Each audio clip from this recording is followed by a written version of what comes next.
নমস্কার, আমি জয়িতা বন্দ্যোপাধ্যায়। সময় আপডেটসের পাতায় আপনাদের সকলকে স্বাগত। এখন পাঠ করব কবি রামচন্দ্র পালের একটি কবিতা, যেসব কথা বলা হয়নি। কবিতাটি আজ শুধু বসন্ত কাব্যগ্রন্থের অন্তর্গত। যেসব কথা বলা হয়নি কারো কাছে এই এতদিন, সেসব কথা বলতে এলো এই পাগল এই বসন্ত দিন। সেসব কথা এখন আমি বলতে চাইছি তোমার কাছে। বসন্তে সব ফুটে উঠছে, শিমুল গাছে, পলাশ গাছে।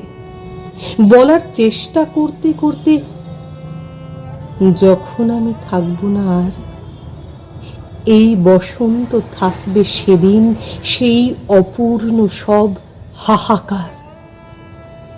ভালোবাসার জন্যে পাগল, উথাল পাথাল সেই যে লোকটা, পলাশ হয়ে জ্বলতে জ্বলতে করতে চাইছে আত্মহত্যা।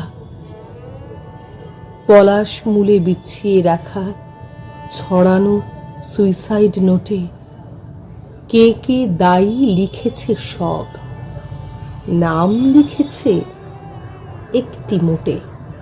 ঝরা পাতার মরা ডালে ওই যে আগুন হয়তো তুমি, পলাশ মালা পড়েছে যে সেই আমার আসল খুনি। সে নামটি কার যায়নি জানা, বলেও যায়নি স্পষ্ট করে।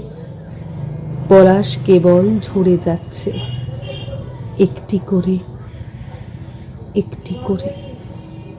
আর সে লোকটা এই এখানে মাটির নিচে ঘুমিয়ে আছে, নিজেই এখন বসন্তকাল।